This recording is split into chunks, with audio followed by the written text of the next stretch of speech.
നമ്മുടെ നിജിമോള് പറഞ്ഞത് എന്തായിരുന്നു എന്ന് നമ്മളൊക്കെ ഓർക്കുന്നുണ്ടായിരിക്കും.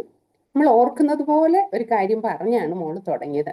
തിരുവചനം പറയുന്നു, വചനം കേൾക്ക മാത്രം ചെയ്യാതെ അതിനെ ചെയ്യുന്നവരായി ഇരിപ്പിന്ന്. അതുപോലെ കേട്ട് മറക്കുന്നവരായിട്ടല്ല, നമ്മൾ കേട്ടതിനെ ചെയ്യുന്നവരായിട്ടിരിക്കണം. ഈ തിരുവചനത്തിലെ ഓരോ കാര്യങ്ങളും നമ്മുടെ പ്രായോഗിക ജീവിതത്തിൽ നമ്മൾ എക്സസൈസ് ചെയ്യാനുള്ളത്. എന്താണെന്ന് വെച്ചാൽ, ഇന്നും ഞാൻ വെളിയിൽ ഒരു വ്യക്തിയെ കണ്ടപ്പോഴേ അവർ പറയാ, ഈ പ്രാർത്ഥന പ്രാർത്ഥന എന്ന് പറയുന്നത് മാത്രമല്ല, ജീവിതമാണ് ഏറ്റവും വലുതെന്ന്. പക്ഷെ നമ്മൾ ഒരു ഭാഗത്തെ പാട്ടുണ്ട്, പ്രാർത്ഥനയുണ്ട്, ആരാധനയുണ്ട്, എല്ലാം ഉണ്ടെങ്കിലും മറുഭാഗത്ത് ജീവിതം ഇല്ലെങ്കിൽ പോയല്ലേ, തീർന്നല്ലേ. എന്നുവെച്ചാൽ നമ്മൾ ക്രിസ്തുവിന്റെ പത്രമാണ്. അനേകം നമ്മളെ വായിക്കുന്നുണ്ട്. എന്താണ് തുടക്കത്തിലെ ഇത് തന്നെ പറയുക എന്ന് എനിക്കറിയത്തില്ല. ഇതാണ് നമ്മുടെ ഹൃദയത്തിൽ ഇങ്ങനെ നിറഞ്ഞു കവിയുന്നത്, നമ്മളിങ്ങനെ പറയുമല്ലോ. അപ്പോഴ് കഴിഞ്ഞ ആഴ്ച നമ്മളോട് സംസാരിച്ചു, എന്തുവായിരുന്നു, പാത്രത്തെ കുറിച്ചല്ലേ. എല്ലാവരും ഓർക്കുന്നുണ്ടോ? എല്ലാവരും ഓർക്കുന്നുണ്ടോ? അല്ലെ, നമ്മൾ ഒരു കുറച്ച് കാര്യം കേട്ടുള്ളേലും ഇപ്പൊ ഈ 1 മണിക്കൂർ മുഴുവൻ കേട്ടത് എല്ലാം കിട്ടിയില്ലേലും ഇച്ചിരിയാണേലും ആ കിട്ടുന്ന കണ്ടന്റ് നമ്മുടെ ജീവിതത്തിൽ അത് അനുഗ്രഹമായി തീരണം. ഇന്ന് ഞാൻ പറയാൻ ആഗ്രഹിക്കുന്ന യേശു കർത്താവിനെ കുറിച്ച് തന്നെയാണ്. ഫിലിപ്പിയ ലേഖനം 2-ാം അധ്യായം അതിന്റെ 5-ാം വാക്യത്തിൽ നമ്മൾ ഇങ്ങനെ വായിക്കുന്നുണ്ട്, ക്രിസ്തുയേശുവിലുള്ള ഭാവം തന്നെ നിങ്ങളിലും ഉണ്ടായിരിക്കട്ടെ. ആരിലുള്ള ഭാവമോ? ക്രിസ്തുയേശുവിലുള്ള ഭാവം. നമുക്ക് വചനം മനപ്പാടം അറിയാം, നമ്മളത് പറയും. പക്ഷെങ്കിൽ നമ്മുടെ പ്രായോഗിക ജീവിതത്തിൽ പലപ്പോഴും നമുക്ക് ആ ഭാവം ഉണ്ടോ എന്ന് നമുക്ക് നമ്മളെ തന്നെ ഒന്ന് സ്വയമായിട്ട് പരിശോധിക്കാം. ഫിലിപ്പിയ ലേഖനം അപ്പോസ്തലനായ പൗലോസ് ഫിലിപ്പിയ കാരാഗ്രഹത്തിൽ കിടന്ന് എഴുതിയതല്ലേ. 4 കാരാഗ്രഹ ലേഖനങ്ങളിൽ അവസാനത്തെ ലേഖനമാണ് ഫിലിപ്പിയ ലേഖനം. BC 61 ഇത് എഴുതിയെന്ന് ചരിത്രകാരന്മാര് പറയപ്പെടുന്നു. അത് അപ്പോസ്തലനായ പൗലോസും തീമോത്തിയോസും കൂടിയാണ് ഇതിങ്ങനെ രചിച്ച് നമുക്ക് കിട്ടിയിരിക്കുന്നത്. അപ്പോഴ് ആ കാരാഗ്രഹത്തില് കിടന്ന് അപ്പോസ്തലൻ എഴുതിയ ഒരു കാര്യമാണ്. നമ്മൾ അതിനകത്ത് അതിന്റെ 2 മുതൽ 10 വരെയുള്ള വചനങ്ങള് ഈ ദിവസങ്ങളിലൊക്കെ ഞാൻ ധ്യാനിച്ച കാര്യമാണ്. പെട്ടെന്ന് ആന്റി എന്നോട് പറഞ്ഞപ്പം ഈ വചനഭാഗം തന്നെ സംസാരിക്കുവാൻ എനിക്കൊരു പ്രേരണയുണ്ടായി. അതുകൊണ്ട് വചനം തന്നെ സംസാരിക്കാനായിട്ട് ഞാൻ ആഗ്രഹിച്ചു. എന്താന്ന് ചോദിച്ചാല് ഇതിനകത്ത് ഒരു ചെറിയ ഒരു 104 വാക്യങ്ങളേ ഉള്ളൂ. 104 വാക്യങ്ങളെ ഇതിനകത്തുള്ളൂ. പക്ഷെങ്കിൽ ഇത് ബൈബിളിലെ ഒരു 50-ാമത്തെ പുസ്തകമാണ്. പക്ഷെങ്കിൽ ഇതിനകത്ത് ഓരോ അധ്യായം ഓരോ കാര്യങ്ങളെക്കുറിച്ച് നമ്മളോട് പറയുന്നുണ്ട്. അത് 1-ാം അധ്യായം സുവിശേഷ ഘോഷണത്തെ കുറിച്ചാണ് പറയുന്നത്. അത് 2-ാം അധ്യായം പറയുന്നത് ആത്മാവിലുള്ള കൂട്ടായ്മയെ കുറിച്ച് പറയുന്നു. ആത്മാവിന്റെ കൂട്ടായ്മ. 3 കഷ്ടാനുഭവങ്ങളുടെ കൂട്ടായ്മ. ഇന്ന് നമുക്ക് ഒന്നല്ലെങ്കിൽ വേറൊരു വിധത്തിൽ എല്ലാവരും വിവിധങ്ങളാകുന്ന കഷ്ടങ്ങളിൽ കൂടെ പോവാം. അപ്പൊ തിരുവചനം പറയുന്നു, സ്ത്രീ പ്രസവിച്ച മനുഷ്യൻ അല്പായുസുള്ളവനും കഷ്ടസമ്പൂർണനുമാണ്. പക്ഷെ ഈ കഷ്ടസമ്പൂർണമായിരിക്കുന്ന ലോകത്തില് നമുക്ക് ദൈവിക പ്രത്യാശയോടെ ജീവിപ്പാൻ കർത്താവ് കൃപ തരുന്നു. കഷ്ടങ്ങളെയും പ്രശ്നങ്ങളെയും പ്രതിസന്ധികളെയും നോക്കിയാൽ ഒരിക്കലും നമ്മുടെ ക്രിസ്തീയ ജീവിതം നമുക്ക് സുഗമമായിട്ട് മുൻപോട്ട് പോകാൻ പറ്റത്തില്ല.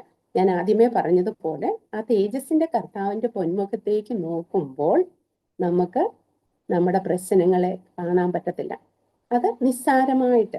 പിന്നെ ദൈവം ചെയ്ത നന്മകളെ ഓർക്കുമ്പോൾ ഇന്ന് നമ്മൾ അഭിമുഖീകരിക്കുന്ന പ്രശ്നങ്ങളെ നമുക്ക് വലുതായിട്ട് കാണാൻ പറ്റത്തില്ല. അല്ലെ, എത്രയോ നന്മകൾ, എത്രയോ ഉപകാരങ്ങൾ നമ്മുടെ ഈ ആയുസ് വരെ നമ്മൾ ഒന്ന് നോക്കിയാൽ നമ്മൾക്ക് വേണ്ടി നമ്മുടെ കർത്താവ് ചെയ്ത നന്മകൾ എത്രയോ വലുതാ അല്ലേ.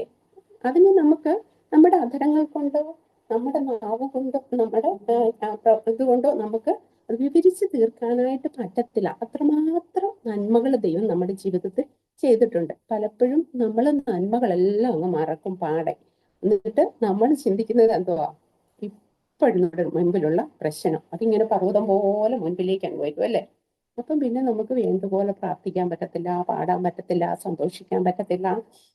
അങ്ങനെ മൊത്തത്തിൽ അങ്ങ് നമ്മളങ്ങ് ഈ പ്രശ്നത്തെ നമ്മൾ വലുതായിട്ട് കാണും. കർത്താവ് നമ്മളോട് പറഞ്ഞു, ഇതിനെക്കുറിച്ചൊന്നും നിങ്ങൾ വിചാരപ്പെടേണ്ട, പ്രാർത്ഥനയാൽ അപേക്ഷയാൽ ആവശ്യങ്ങൾ സ്തോത്രത്തോടെ അറിയിച്ചാൽ മതി. സകല ബുദ്ധിയെയും കവിയുന്ന ദൈവിക സമാധാനം എവിടെയൊക്കെയാ? ഹൃദയത്തിലും നിലവിലും. ഇവിടെ 2 സ്ഥലമാണ് നമ്മളെ ഏറ്റവും പ്രശ്നത്തിലാക്കുന്നത്, അല്ലേ? അപ്പൊ ഇവിടെ രണ്ടിടത്തും ആ സമാധാനം വ്യാപരിച്ചു കഴിഞ്ഞാൽ നമുക്ക് ദൈവസന്നിധാനത്തിൽ സന്തോഷത്തോടെ സ്തോത്രം ചെയ്ത് പ്രാർത്ഥിക്കാൻ പറ്റും. അപ്പം 3-ാം അധ്യായം കഷ്ടങ്ങളുടെ ഒരു കൂട്ടായ്മ, അതിനെക്കുറിച്ച് പറയുന്നു. പക്ഷെ 4-ാം അധ്യായം വരവ് ചിലവ് കാര്യങ്ങളുടെ കൂട്ടായ്മ.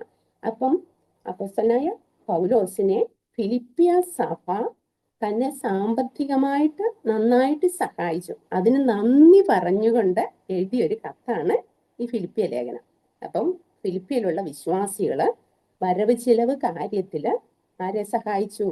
പൗലോസ് കാരാഗ്രഹത്തിൽ കിടന്നപ്പോൾ പൗലോസിനെ സഹായിച്ചു. അപ്പൊ അവർക്ക് നന്ദി പറഞ്ഞുകൊണ്ട് അപ്പോസ്തലനായ പൗലോസ് എഴുതിയ ഒരു കത്താണ് ഇത്. എന്നിട്ട് അപ്പോസ്തലനായ പൗലോസ് പറയുക, നിങ്ങൾ എന്നെ സഹായിച്ചു, പക്ഷെങ്കിൽ അതിന്റെ 4:19 പറയുന്നുണ്ട്, എന്റെ ദൈവമോ നിങ്ങളുടെ ബുദ്ധിമുട്ടൊക്കെയും മഹത്വത്തോടെ തന്റെ ധനത്തിനൊത്തോണം ക്രിസ്തുയേശുവിൽ പൂർണ്ണമായിട്ട് തീർത്തു തരുമെന്ന്. അപ്പം ഞാനല്ല, പൂർണ്ണമായിട്ട് തീർത്തു തരുന്ന ഒരു ദൈവമുണ്ടെന്ന് അപ്പോസ്തലനായ പൗലോസ് അവിടെ ഫിലിപ്പിയ വിശ്വാസികളെ പ്രബോധിപ്പിക്കുകയാണ്. അപ്പം ഫിലിപ്പിയില് 1-ാം മിഷണറി യാത്രയിലാണ് ഈ ലേഖനം എഴുതിയത്. 2-ാം മിഷണറി യാത്രയായപ്പോഴത്തേനും അവിടെ നമ്മള് തുയത്തീര പട്ടണക്കാരി രക്താംബരം വിൽക്കുന്നവളായിരിക്കുന്ന ലുദിയ യേശു കർത്താവിന് വേണ്ടി ആദ്യമേ അവിടെ റോമില് ആദ്യമേ കർത്താവിന് വേണ്ടി സമർപ്പിക്കപ്പെട്ട ഒരു സഹോദരിയാണ് ആര്? ലുദിയ. അതുപോലെ കാരാഗ്രഹ പ്രമാണിയുടെ മാനസാന്തരം, ഇതൊക്കെ ഫിലിപ്പിയിൽ നടന്ന സംഭവങ്ങളാണ്. എന്നാൽ ഇന്ന് നമ്മൾ കർത്താവിനെ കുറിച്ച്, ക്രിസ്തു യേശുവിലുള്ള ഭാവം തന്നെ നിങ്ങളിലും ഉണ്ടായിരിക്കട്ടെ. കർത്താവിന്റെ ഭാവം എന്തായിരുന്നു? കർത്താവിന്റെ താഴ്മ, അനുസരണം. കർത്താവിന്റെ താഴ്മ, അനുസരണം എന്നുവെച്ചാൽ ദോഷത്തിന് ദോഷമോ ശകാരത്തിന് ശകാരമോ യേശു കർത്താവ് പകരം ചെയ്തില്ല. പലപ്പോഴും നമ്മളെ ആരെങ്കിലും എന്നുവെച്ചാൽ നമ്മൾ ചെയ്യാത്ത ഒരു കാര്യം ഒരാൾ നമ്മൾ ചെയ്തു എന്ന് പറഞ്ഞാൽ നമ്മുടെ പ്രതികരണം എന്തായിരിക്കും? പെട്ടെന്ന് നമ്മുടെ ഈഗോ അങ്ങ് ഉയരും, അല്ലേ? എന്നിട്ട് നമ്മൾ അവരുടെ എങ്ങനെ അതിനെ പ്രതികരിക്കണമെന്ന് നമ്മൾ ചിന്തിക്കുന്ന അനുഭവങ്ങളുണ്ട്. പക്ഷെങ്കിൽ നമ്മളവിടെ മിണ്ടാതിരുന്നാൽ ആ യേശു കർത്താവിന്റെ മാതൃക അതാ. അറുപ്പാനുള്ള ആടിനെ പോലെ അവൻ രോമം കത്തിരിക്കുന്നവരുടെ മുൻപാകെ വായ തുറക്കാതിരുന്നു. അവന്റെ താഴ്ചയിൽ അവന് ന്യായം കിട്ടാതെ പോയിരുന്നു. പരിശുദ്ധാത്മാവ് വളരെ വ്യക്തമായിട്ട് ചില സന്ദർഭങ്ങളിൽ നമ്മൾ അറിയാത്ത അല്ലെങ്കിൽ നമ്മൾ ചെയ്യാത്ത കാര്യങ്ങൾ പലപ്പോഴും നമ്മുടെ മേൽ ഇങ്ങനെ കെട്ടിവെക്കുന്ന അനുഭവങ്ങൾ, അറിയാത്ത കാര്യങ്ങൾ. അപ്പോഴും നമുക്ക് തോന്നും അത് അങ്ങനെയല്ല ഇങ്ങനെയാണെന്നൊന്ന് പറഞ്ഞാൽ കൊള്ളായിരുന്നു. പക്ഷെങ്കിൽ നമ്മുടെ കർത്താവ് നമുക്ക് മാതൃക കാട്ടി എങ്ങനെയാ? മൗനമായിട്ടിരുന്നല്ലേ, മിണ്ടാതിരുന്നല്ലേ. അത് പരിശുദ്ധാത്മാവ് വ്യക്തമായിട്ട് എന്നോട് സംസാരിച്ചൊരു കാര്യമാണ്.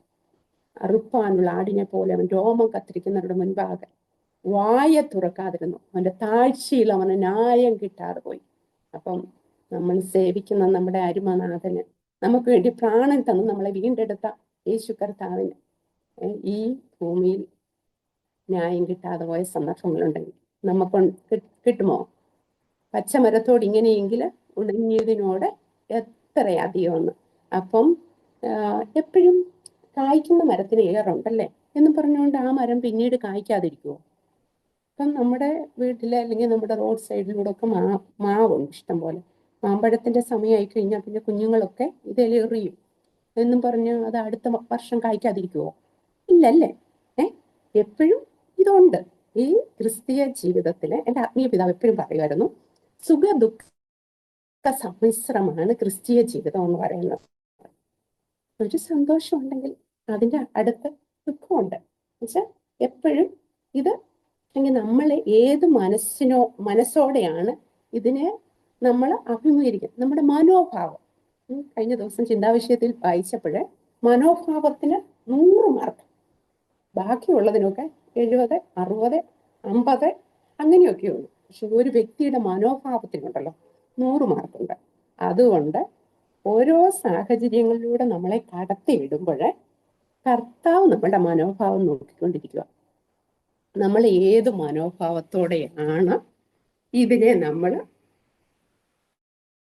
കൈകാര്യം ചെയ്യുന്നതെന്ന് നമ്മുടെ കർത്താവ് നോക്കിക്കൊണ്ടിരിക്കുക. ഇനി അങ്ങനെ ഒത്തിരി കർത്താവ് പല പല പ്രോസസ്സിൽ കൂടി ഇങ്ങനെ കടത്തി വിട്ടു. അപ്പോഴൊക്കെ എന്തായിരിക്കും മനോഭാവം എന്ന് വെച്ചപ്പോ ഇങ്ങനെ നോക്കിക്കൊണ്ടേയിരുന്നു.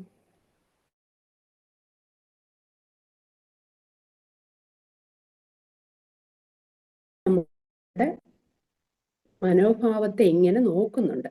അപ്പോഴ് നമ്മൾ ആയിരിക്കുന്ന ഇടത്ത് നമ്മളെ ഏത് സാഹചര്യത്തിലും എന്തിനെന്ന് ചോദിക്കാതെ വിധേയപ്പെടുത്തി കൊടുക്കുന്ന ഒരു ആത്മീയ അനുഭവം പരിശുദ്ധാത്മാവ് നമുക്ക് തരട്ടെ. അതെ, ഈ ദിവസങ്ങളിൽ അതെ വെച്ചാൽ നമ്മൾ ചിന്തിക്കുമ്പോൾ നമുക്ക് വളരെ തിക്താനുഭവമായിട്ടാണ് തോന്നുന്നത്. അല്ലെങ്കിൽ മറ്റുള്ളവരുടെ മുൻപിൽ നമ്മൾ ചോദ്യചിഹ്നമായി തീരുന്ന ീഖമാനഭൗഷാനഗതിയാനകൽക്കമാനഗതി അർദ്ധരാലക ജാനതനതലക ശംഭവാരഗതി. പലപ്പോഴും മനുഷ്യൻ പറയും, നീ ചെയ്ത തെറ്റിന്റെ ഫലമാണ് നീ അനുഭവിക്കുന്നതെന്ന്. അല്ലെ, നമുക്കൊരു പ്രതിസന്ധി വരുമ്പോൾ നമ്മുടെ കൂട്ടത്തിൽ നിന്ന് ആൾക്കാർ പോലും പറയും, നിങ്ങൾ ചെയ്ത തെറ്റിന്റെ ഫലമാണ് നിങ്ങൾ അനുഭവിക്കുന്നതെന്ന്. എന്നാൽ സ്വർഗത്തിലെ ദൈവം അറിയാതെ സഹോദരി പോലും പോകുന്നില്ലെങ്കിൽ ദൈവം അറിഞ്ഞിട്ടാണ് നമ്മളെ ഓരോ സാഹചര്യങ്ങളിലൂടെ കടത്തിവിടുന്നത്. എന്നാൽ ദൈവത്തെ സ്നേഹിക്കുന്നവർക്ക്, നിർണയം വിളിക്കപ്പെട്ടവർക്ക് തന്നെ സകലവും നന്മയ്ക്കായി കൂടി ആവരിക്കുന്നു. നമ്മുടെ ഈ കണ്ണുകൊണ്ട്, ഈ നഗ്നനേത്രങ്ങൾ കൊണ്ട് പലപ്പോഴും നമ്മൾ കടന്നു പോകുന്ന വിഷയത്തിന്റെ മധ്യത്തിൽ നന്മ നമുക്ക് കാണാൻ പറ്റത്തില്ല. മൊത്തം പ്രതികൂലമാണ്, മൊത്തം എതിരാ. മുൻപില്ലാതെ ചെങ്കടൽ, പുറകിലും നമുക്കൊന്നും കാണാനില്ല. പക്ഷെങ്കിൽ ആ സാഹചര്യത്തിൽ ദൈവം അത് നന്മയ്ക്കാക്കി തീർക്കുന്ന ദൈവമാണ്. ചെങ്കടലിലും ചെങ്കൽ പാത ഒരുക്കുന്ന ഒരു ദൈവമാണ് നമുക്ക് വേണ്ടി ജീവിക്കുന്നത്. അത് നമ്മളെ കർത്താവിനെ അങ്ങനെ അനുഭവിച്ചറിഞ്ഞില്ലേ, അടുത്തറിഞ്ഞില്ലേ. അത് ചില സന്ദർഭങ്ങളിൽ നമുക്ക് പ്രാർത്ഥിക്കാൻ പോലും പറ്റാതിരുന്ന സന്ദർഭങ്ങളിൽ ഇത്രമാത്രം പ്രാർത്ഥിച്ച സന്ദർഭങ്ങൾ എൻ്റെ ജീവിതത്തിലുണ്ട്. കർത്താവേ അങ്ങ് നല്ലവൻ, കർത്താവേ അങ്ങ് മതിയായവൻ, കർത്താവേ അങ്ങ് മാറാത്തവൻ. ചില പ്രിയമുള്ളവരെ നന്നായിട്ട് അറിയാവുന്നവര് ഈ ഗ്രൂപ്പിൽ ജോയിൻ ചെയ്തിട്ടുണ്ട്. ഞാൻ ദൈവത്തിന് നന്ദി പറയുന്നു. സ്തോത്രം, സ്തോത്രം. അതെ, ആ ക്രിസ്തു യേശുവിലുള്ള ഭാവം നിങ്ങളിൽ ഉണ്ടായിരിക്കും. കർത്താവ് ആരായിരുന്നു? ദൈവരൂപത്തിൽ ഇരിക്കെ ദൈവത്തോടുള്ള സമത്വം മുറുകെ പിടിച്ചുകൊള്ളണമെന്ന് വിചാരിക്കാതെ ദാസരൂപമെടുത്ത് തന്നെത്താൻ ഒഴിച്ച് തന്നെത്താൻ താഴ്ത്തി വേഷത്തിൽ മനുഷ്യനായി വിളങ്ങി. അത് മാത്രമല്ല, അനുസരണമുള്ളവനായി ക്രൂശിലെ മരണത്വം. എങ്ങനെയാണ് അനുസരണമുള്ളവനായി? നമ്മളെക്കുറിച്ചും കർത്താവ് ആഗ്രഹിക്കുന്നു. താഴ്മ വേണം. മീഖയുടെ പുസ്തകം 6 നമ്മളിങ്ങനെ കാണുന്നുണ്ട്. 6:8 മനുഷ്യ, ഞാൻ നല്ലതെന്തെന്ന് നിനക്ക് കാണിച്ചു തരാം. ന്യായം പ്രവർത്തിപ്പാന്, ദയാതൽപരനായിരിപ്പാന്, എൻ്റെ ദൈവത്തിന് മുൻപാകെ താഴ്മയോടെ നടക്കുവാൻ അല്ലാതെ എന്താകുന്നു ഞാൻ നിന്നോട് ചോദിക്കുന്നു? ഒരു കാര്യം മാത്രമേ ദൈവം ചോദിക്കുന്നുള്ളൂ. ന്യായം പ്രവർത്തിക്കണം, ദയാതൽപരരായിരിക്കണം, കർത്താവിൻ്റെ മുൻപാകെ താഴ്മയോടെ നടക്കണം. അല്ലാതെ കർത്താവ് നമ്മളിൽ നിന്ന് ഒന്നും ആഗ്രഹിക്കുന്നില്ല. യേശു കർത്താവ് തന്നെ പറഞ്ഞു, എൻ്റെ മുഖം ഏറ്റുകൊണ്ട് എന്നോട് പഠിപ്പി. അതാ ഞാൻ സൗമ്യതയും താഴ്മയുള്ളവനാകിയാൽ എൻ്റെ മുഖം ഏറ്റുകൊണ്ട് എന്നോട് പഠിപ്പിന്ന്. അപ്പം കർത്താവിൽ നിന്ന് പഠിക്കുവാനാണ് നമ്മൾ കർത്താവിൻ്റെ പിൻപറ്റുന്നത്. എന്നുവെച്ചാൽ നമ്മൾ അവിടോട്ട് നോക്കിയാലും ഇവിടോട്ട് നോക്കിയാലും എവിടോട്ട് നോക്കിയാലും നമ്മൾ തെറ്റിപ്പോകുമല്ലേ. പക്ഷെ നമുക്ക് മാതൃകാപുരുഷൻ എന്ന് പറയുന്നത് യേശു കർത്താവ് മാത്രമാണ്. കർത്താവ് പറഞ്ഞു, എൻ്റെ കാഴ്ചപ്പാടുകളെ പിന്തുടരുവാനായിട്ട് ഞാൻ നിങ്ങൾക്കൊരു മാതൃക വെച്ചേച്ചു പോകുന്നു. അപ്പം കർത്താവിൻ്റെ കാഴ്ചപ്പാട് പിന്തുടരുക എന്ന് വെച്ചാൽ കർത്താവ് എന്താ പറഞ്ഞേ? ഞാൻ സൗമ്യതയും താഴ്മയും ഉള്ളവനാകിയ എൻ്റെ മുഖം. അപ്പം നമ്മളെ ആ മുഖത്തിന്റെ കീഴിൽ ഒരു ഭാഗത്ത് യേശു കർത്താവാണെങ്കിൽ ഇപ്പുറത്താരാ? നമ്മൾ ആ മുഖത്തിന്റെ കീഴിൽ വെച്ചേക്കുക. അപ്പം ഊരിയിട്ട് നമ്മുടെ ഇഷ്ടത്തിന് നമുക്ക് ഓടാൻ പറ്റത്തില്ല. മുഖം കണ്ടിട്ടുണ്ടോ എല്ലാവരും? ഞങ്ങളുടെ ഹൈറേഞ്ചിലൊക്കെ കാളവണ്ടി ഉണ്ടായിരുന്നു ഇഷ്ടം പോലെ. അപ്പം ഈ 2 കാളേനെ വെച്ചിട്ട് ഒരു കയർ ഇങ്ങനെ ഇതിന്റെ കഴുത്തേ കൂടി ഇടുവേ. എന്നിട്ട് ചാവി എന്ന് പറയുന്നൊരു സാധനമുണ്ട്, അതെടുത്ത് ഇങ്ങനെ വെക്കും.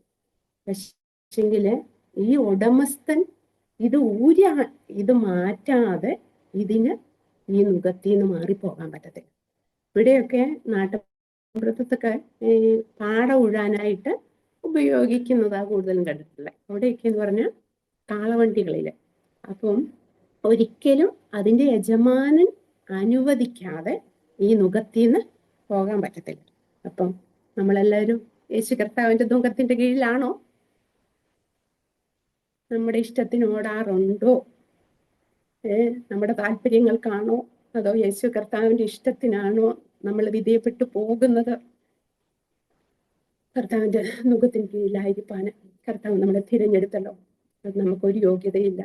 വരുന്ന സമയത്തും നമ്മളെ തേടി വന്ന ഈ സ്നേഹത്തിന് മുൻപില് ഇന്ന് പൽക്കാലം നമുക്ക് പൂർണ്ണമായിട്ട് സമർപ്പണത്തോടെ അതെ കർത്താവിനോടുള്ള ആ സ്നേഹത്തില് നമുക്ക് ഒന്നിച്ചായിരിക്കാനായിട്ട് കർത്താവ് കൃപ ചെയ്യുന്നത് ഓർത്ത് ദൈവത്തിന് നന്ദി പറയുന്നു.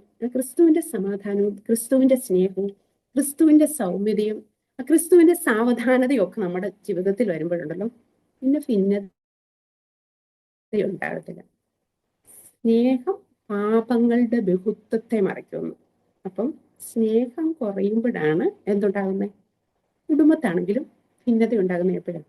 സ്നേഹം കുറയുമ്പോൾ. സ്നേഹം ഉണ്ടെങ്കിൽ നമ്മുടെ ഭർത്താവ്, നമ്മുടെ കുഞ്ഞുങ്ങളെ, നമ്മുടെ മാതാപിതാക്കളെ എന്തൊക്കെ പറഞ്ഞാലും ഒരു പ്രശ്നവുമില്ല. നമ്മളതങ്ങ് ഒഴുകിക്കളയും. ശരി, ആൻറ്റി ഇതിനകത്ത് ജോയിൻ ചെയ്തിട്ടുണ്ട്. ആൻറ്റി എപ്പോഴും പറയും എന്ത് കാര്യം വന്നാലും അതിനെ അങ്ങ് ഒഴുകിക്കളയും. ഒഴുകിപ്പോയി കഴിഞ്ഞാൽ പിന്നെ യോബിന്റെ പുസ്തകത്തിൽ ഒരു വചനമുണ്ട്, വെള്ളം ഒഴുകിപ്പോയതുപോലെ നീ നിന്റെ കഷ്ടത മറക്കുന്നു. അതുപോലെ ഈ പ്രശ്നങ്ങൾ അല്ലെങ്കിൽ നമ്മളോട് എതിർക്കുന്നവരെ, നമ്മളെ പരിഹസിച്ചവരെ, നമ്മളെ നിന്ദിച്ചവരെ, അല്ലെങ്കിൽ നമുക്ക് വിരോധമായിട്ട് ഒക്കെ പറഞ്ഞവര്, അതൊക്കെ നമ്മളിങ്ങനെ ഒഴുകി കളഞ്ഞു കഴിഞ്ഞാൽ പിന്നെ വേറൊരു കാര്യം കൂടെ ഉണ്ട് കേട്ടോ. നമ്മൾ അവരെ അനുഗ്രഹിച്ച് പ്രാർത്ഥിക്കണം. എല്ലാവർക്കും പറ്റത്തില്ലായിരിക്കും, പക്ഷെങ്കിൽ അത് ഭയങ്കര വിടുതലാട്ടോ. ഞാൻ എക്സസൈസ് ചെയ്ത ഒരു കാര്യമാണ്. നമ്മളെ ഒത്തിരി പഴി പറഞ്ഞവരെ, ഒത്തിരി ദുഷിച്ചവരെ, അവരെ നമ്മൾ അനുഗ്രഹിച്ച് പ്രാർത്ഥിച്ചു കഴിയുമ്പോഴുണ്ടല്ലോ നമ്മുടെ ഹൃദയത്തിൽ നിന്ന് അത് പാടെ ഇങ്ങനെ മാറിപ്പോകും കേട്ടോ. പിന്നെ നമുക്ക് നമ്മുടെ സ്നേഹിതരാണ് അവരെ. നമുക്ക് എല്ലാവരെയും സ്നേഹിക്കുന്നത് പോലെ നമ്മളെ ഉപദ്രവിച്ചവരെ നമുക്ക് സ്നേഹിക്കാൻ പറ്റുന്ന ഒരു സന്ദർഭം എന്ന് പറയുന്നത് അവർക്ക് വേണ്ടി പ്രാർത്ഥിക്കുക. കർത്താവ് തന്നെ പറഞ്ഞു, ശത്രുക്കളെ സ്നേഹിപ്പീൻ, നിങ്ങളെ ഉപദ്രവിക്കുന്നവർക്ക് വേണ്ടി പ്രാർത്ഥിപ്പീൻ. പിന്നെ ഞാൻ ഒരു കാര്യങ്ങൾ ചെയ്ത് അവരെ അനുഗ്രഹിച്ച് പ്രാർത്ഥിച്ചു. അവരെ അനുഗ്രഹിക്കണേ എന്ന് പ്രാർത്ഥിച്ചു കഴിയുമ്പോൾ എന്താണെന്ന് വെച്ചാൽ ഞാൻ ആ കാര്യം പറഞ്ഞപ്പം ഞാൻ എന്താണ് ആ ഉണ്ടായ സന്ദർഭം കൂടെ ഞാനങ്ങ് പറയാം. ഒരു വ്യക്തി ഞങ്ങളുടെ വീട്ടിൽ വന്ന്, എനിക്ക് 3 ആൺകുട്ടികളാണ്, ഒരു ദൈവഭക്തന്മാരാണ് കൃപയാല്. അപ്പം ഈ കുട്ടികളെ കുറിച്ച് ഭയങ്കര മോശമായിട്ട് സംസാരിക്കുക കേട്ടോ. ഇപ്പോഴല്ല, ഭാവിയിൽ അവർ അങ്ങനെ ആകുമെന്ന് എങ്ങനെയൊക്കെയോ അതൊന്നും ഞാൻ എൻ്റെ അതരം കൊണ്ട് എടുക്കാനായിട്ട് ഇഷ്ടപ്പെടുന്നില്ല. പക്ഷെ ഇങ്ങനെ ഞാൻ ശവപ്പെട്ടിക്കകത്ത് ശവം കിടക്കുമ്പോൾ എങ്ങനെയായിരിക്കും?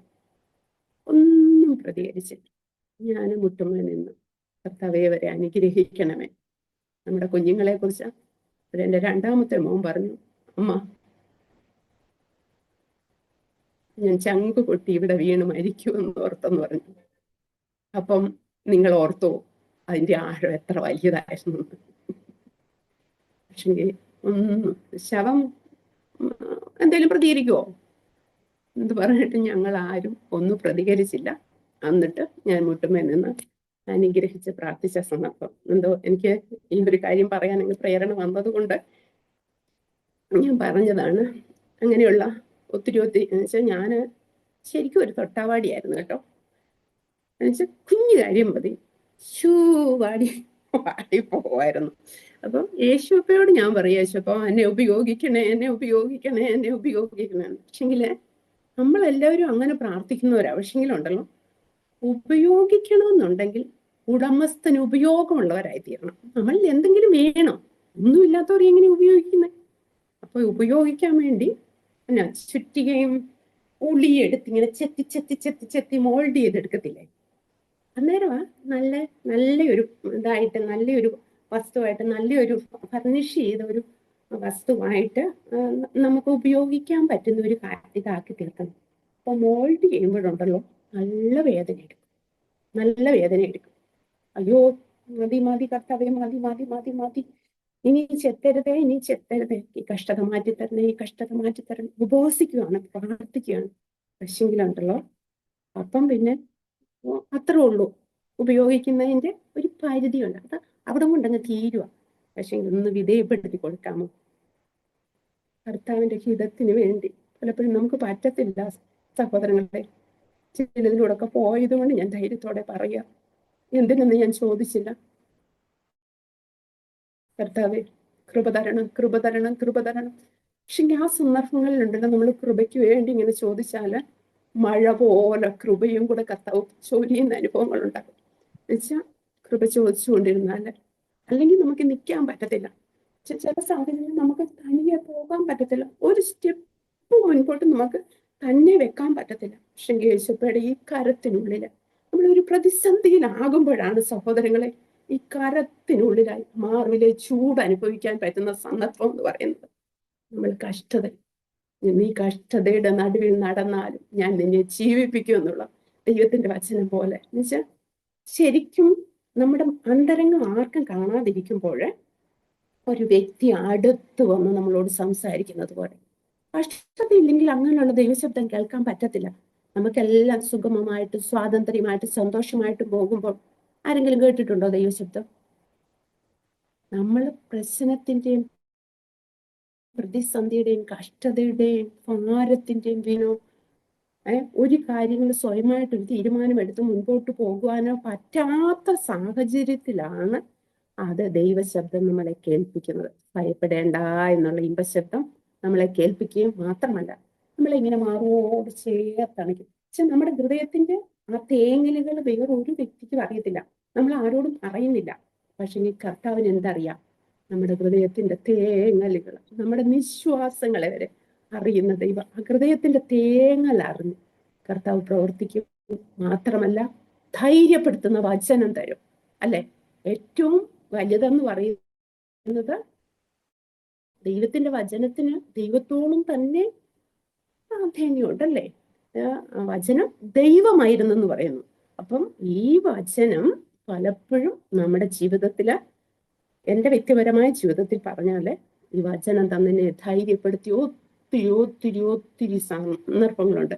എന്നുവെച്ചാൽ ചില സമയത്ത് യരമ്യാവിനെ ആ കുശവന്റെ വീട്ടിലേക്ക് വിട്ടതുപോലെ നമ്മളെ വിടുവല്ലായിരിക്കും, നമ്മുടെ വീട്ടിലേക്ക് ആൾക്കാരെ ദൈവം കൊണ്ടുവരും. എന്നിട്ട് ചോദിക്കാറുണ്ട്, നിന്നെ ഇതുപോലെ ഞാൻ ആക്കിയില്ലല്ലോ. അല്ലെങ്കിൽ നമ്മൾ പ്രതിസന്ധിയിലും പ്രശ്നത്തിലും വാടിത്തളർന്ന് കരിഞ്ഞ് ഇങ്ങനെ പ്രശ്നത്തെ ഓർത്ത് വിഷാദിച്ചിരിക്കുമ്പോൾ വളരെ വിഷമത്തോടെ ഒരു വ്യക്തി നമ്മുടെ ഭവനത്തിലേക്ക് അല്ലെങ്കിൽ നമ്മുടെ ആലയത്തിലേക്ക് കയറി വന്നാൽ നമുക്ക് എങ്ങനെ അവരെ ആശ്വസിപ്പിക്കാൻ പറ്റും? പറ്റുമോ? പറ്റത്തില്ല. അപ്പോഴ് അങ്ങനെ കൊണ്ടുവന്ന് തന്നിട്ട് നമ്മൾ അവരോട് വചനം പറയാൻ, അവരെ ധൈര്യപ്പെടുത്താൻ. ഇന്ന് പലരും എന്താ ചെയ്യുന്നത്? ഒരു പ്രശ്നത്തിലിരിക്കുന്നവരെ വിളിച്ച് ഒന്നുകൂടെ വ്യസനിപ്പിക്കും. അല്ലെ? വ്യസനിപ്പിക്കുന്ന ആശ്വാസകന്മാര്. ഒരു പ്രതിസന്ധിയിൽ നമ്മളായി കഴിയുമ്പോൾ ഞാൻ ഒത്തിരി അങ്ങനെ കേട്ടിട്ടുണ്ട്. ഫോണിൽ കൂടെ വിളിച്ചാണെങ്കിലും അല്ലാതെ നേരിട്ട് കണ്ടാണേലും നമുക്കൊരു പ്രതിസന്ധി വരുമ്പോഴുണ്ടല്ലോ എല്ലാവരും നമ്മളെ വിട്ട് ഇങ്ങനെ ഓടിപ്പോകും. എന്നുവെച്ചാൽ ശരിക്കും ഞാൻ ഓർക്കും, ഇങ്ങനെ കൊലക്കുറ്റമൊക്കെ ചെയ്ത കുറ്റവാളികളെ കാണുമ്പോൾ ആൾക്കാർ ഓടിപ്പോകത്തില്ലേ എന്ന് പറഞ്ഞുകൊണ്ട് നമുക്ക് മുഖം തരത്തില്ല, നമ്മളോട് മിണ്ടാനായിട്ട് ഇഷ്ടപ്പെടത്തില്ല. അങ്ങനെയൊക്കെ ഇഷ്ടംപോലെ സ്നേഹിതന്മാര്, സഹോദരന്മാരെക്കാൾ പറ്റുള്ള സ്നേഹിതന്മാരുള്ളവർക്ക് പ്രതിസന്ധി വരുമ്പോൾ എല്ലാവരും ഇങ്ങനെ പതിയെ പോകും. പിന്നെ കർത്താവ് ചോദിച്ച പോലെ നിങ്ങൾക്കും പോകാൻ മനസ്സുണ്ടോ എന്ന് ചോദിക്കും. ചുരുക്കം 1-2 പേരൊക്കെ കൂട്ടത്തിലുണ്ടാകത്തുള്ളൂ. പക്ഷെങ്കില് കർത്താവ് ഒരിക്കലും അങ്ങനെ പ്രശ്നം വന്നെന്ന് പറഞ്ഞു നീ പൊക്കോ, നീ ചെയ്തതിന്റെ ഫലമല്ലേ, നീ അനുഭവിച്ചോ എന്നും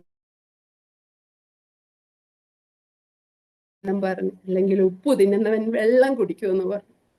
ഒരിക്കലും മാറിപ്പോ ആശ്വസിപ്പിച്ച് നമ്മളെ ഉള്ളങ്കരങ്ങളിൽ താങ്ങി നമ്മളെ തലോടി നമ്മളെ തഴുകിക്കൊണ്ട് നടക്കുന്ന ഒരു ദൈവ സാന്നിധ്യം ശരിക്കും ഞാൻ അത് അനുഭവിച്ചു കേട്ടോ. എന്ന് വെച്ചാൽ അതെന്തുകൊണ്ടാണ്? കഷ്ടതയുടെ നടുവിൽ നടന്നപ്പോൾ. നമുക്ക് ആർക്കും ഇഷ്ടമില്ല.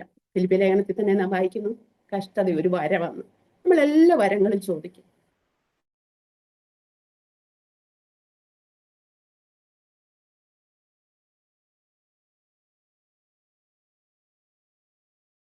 ദിവസം 7 ദിവസം 21 ദിവസം ഒക്കെ നമ്മൾ ഉപവസിക്കുക. കർത്താവെ, ഇതിൽ നിന്നൊരു വിടുതൽ, ഇതിൽ നിന്നൊരു മോചനം, ഇതിൽ നിന്നൊരു പേർ. അപ്പം കർത്താവ് പറഞ്ഞു, എന്റെ കാഴ്ചവടികളെ പിന്തുടരും, ഞാൻ നിങ്ങൾക്കൊരു മാതൃക വെച്ചേച്ചു പോയിരിക്കുന്നു. നമ്മുടെ കർത്താവായ യേശു ക്രിസ്തു മുഖാന്തരം ഇതിലൊക്കെയും ഞാൻ പൂർണ്ണ ജയം പ്രാപിക്കുന്നു. പോലും പറഞ്ഞു, പട്ടിണിയോ വാളോ ഇപ്പോൾ ഉള്ളതോ വരുമാനതോ ജീവൻ മരണമോ ഇതിലൊന്നിന് ക്രിസ്തു യേശുവിലുള്ള ദൈവസ്നേഹത്തിൽ നിന്ന് നമ്മളെ വേർപിരിക്കാൻ കഴിയുന്നതല്ല പ്രിയമുള്ളവര്. അത്രമാത്രം കർത്താവ് നമ്മളെ സ്നേഹിച്ചു. എന്താ, ഓമൻ കുമാരന് അല്പസമയത്തിന് പിതാവ് മോഹമല്ലേ, എന്നെയോ അമ്മയോ ഓരോരുത്തരെയും ഓർത്തിട്ട് സ്വന്തം ഓമനക്കുമാരനെ അവസാനത്തുള്ളി രക്തയും ഊറ്റി നമ്മളെ വീണ്ടെടുത്ത ദൈവ സ്നേഹത്തിന് മുൻപാണ് നമുക്കൊന്ന് വിധേയപ്പെടാം. അതെ, ഗതസമന തോട്ടത്തിൽ വെച്ച് തന്നെ അതെ ആ രക്തത്തുള്ളികൾ, ആ തുള്ളികൾ വലിയ ചോരത്തുള്ളികൾ പോലെ വീഴുന്നു. ഗോൽഗോത്ത വരെ കയറി പോകുവാൻ പറ്റുമോ എന്ന് ചിന്തിച്ച സന്ദർഭം കർത്താവിന്റെ ജീവിതത്തിൽ ഉണ്ടായി. കഴിയുമെങ്കിൽ കർത്താവെ, പാനപാത്രമെങ്കിൽ നിന്ന് നിൽക്കണം, എങ്കിലും ഇഷ്ടമല്ല നിന്റെ ഇഷ്ടമാകട്ടെ എന്ന് പറഞ്ഞു പൂർണ്ണമായിട്ട് പിതാവിന്റെ ഇഷ്ടത്തിന് വേണ്ടി അനുസരണമുള്ളവനായിട്ട് ഏൽപ്പിച്ചു കൊടുത്തു. ഈ 2 കാര്യം മാത്രമാണ് പറയാൻ, താഴ്മ അനുസരണം മാത്രമാണ് ഞാൻ പറയാൻ വന്നത്. പക്ഷെങ്കിൽ ഞാൻ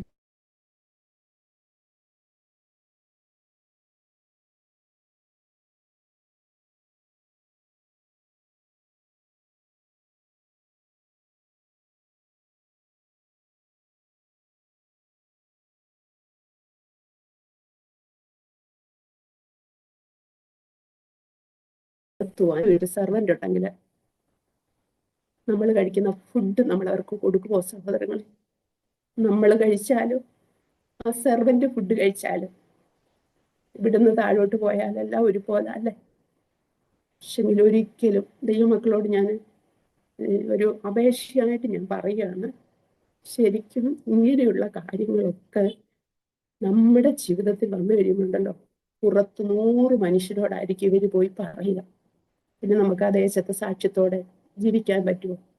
നമ്മൾ ദേശത്ത് പാർത്ത് വിശ്വസ്തത ആചരിക്കാം. ദേശത്ത് നമ്മൾ പാർക്കുന്ന ദേശത്ത് ഒരു കുഞ്ഞു കാര്യം ഞാൻ പറഞ്ഞതാ. അപ്പം നമ്മുടെ ഡൈനിങ് ടേബിളിൽ ഒരു വിഭവവും നമ്മുടെ ജോലിക്കാർക്ക് കൊടുക്കുന്ന, എനിക്ക് ജോലിക്കാരി ഒന്നും ഇല്ല കേട്ടോ. അപ്പം ജോലിക്കാർക്ക് വേറെ ഞാൻ എന്ത് ഭക്ഷണം ഉണ്ടെങ്കിലും ഞാൻ എനിക്ക് 3 കുഞ്ഞുങ്ങളുണ്ട്. ഞാൻ ഇന്ന് വരെ എൻ്റെ കുട്ടികൾക്കെന്ന് പറഞ്ഞു പോലും. അതുകൊണ്ട് എനിക്ക് കുറച്ചുകൂടെ ഹൃദയത്തിൻ്റെ ഭാഷയിൽ എനിക്ക് പറയാൻ ഞാൻ ഒന്നും മാറ്റി വെക്കാറില്ല. എന്ത് സാധനം വീട്ടിലുണ്ടോ എല്ലാവർക്കും വെളിയിൽ നിന്ന് വരുന്നവർക്കാണെങ്കിൽ. എന്നു വെച്ചാൽ ഞാൻ വിശ്വാസത്തിലേക്ക് വന്ന സമയങ്ങളിൽ എൻ്റെ ആത്മീയ പിതാവ് സാലിമോനായുടെ ഫാദറാണ്. അപ്പോൾ ആ വീട്ടിൽ ഞങ്ങൾക്ക് അങ്ങനെ നല്ലൊരു സ്വാതന്ത്ര്യം ഉണ്ടായിരുന്നു കേട്ടോ. ഞങ്ങൾ അങ്ങനെ വളർന്നു, അങ്ങനെ കണ്ടും കേട്ടുമാണ് വളർന്നത്. അതുകൊണ്ട് ഞാൻ ഒരിക്കലും എനിക്ക് എൻ്റെ കുഞ്ഞുങ്ങൾ പോലാണ് നമ്മുടെ ചർച്ചിലെ എല്ലാ മക്കളും. അവധി സമയങ്ങളിലൊക്കെ 10ഉം 13ഉം കുഞ്ഞുങ്ങൾ വന്ന് നമ്മുടെ വീടുകളിൽ നിൽക്കാറുണ്ട്. ഈ വീട്ടില് എന്നു വെച്ചാൽ അവധിക്ക് കുട്ടികളെല്ലാവരും ഇങ്ങനെ പോരും. ഞാൻ എല്ലാ മക്കൾക്കും ഒരുപോലെ കൊടുക്കത്തുള്ളൂ. ഒരിക്കലും എൻ്റെ കുഞ്ഞുങ്ങൾക്ക് സെപ്പറേറ്റ് എന്ന് പറഞ്ഞുകൊണ്ട് അങ്ങനെ ചെയ്യാം. ഇതൊന്നും ഞാൻ പറയാനൊന്നും ഓർത്തതല്ല സഹോദരങ്ങളെ. എന്തോ ഇതൊക്കെ ഇങ്ങനെ കയറി വരുന്നു. അപ്പം നമ്മൾ എല്ലാവരെയും ഒരേ കണ്ണിൽ കാണാൻ എല്ലാവർക്കും അത് സാധിക്കുമെന്ന് എനിക്കറിയില്ല. പക്ഷെങ്കിൽ അത് ക്രിസ്തുയേശുവിലുള്ള ഭാവമാണല്ലോ നമ്മളുടെ ഇത്. യേശുപ്പ അങ്ങനെ ആരോടേലും വേറെ കൃത്യം കാണിച്ചായിരുന്നു. പ്രാർത്ഥിക്കാൻ പോകുന്ന സമയത്ത് പത്രോസിനെയും യാക്കോബിനെയും യോഹന്നാനെയും മാത്രം കൊണ്ടുപോയായിരുന്നല്ലേ?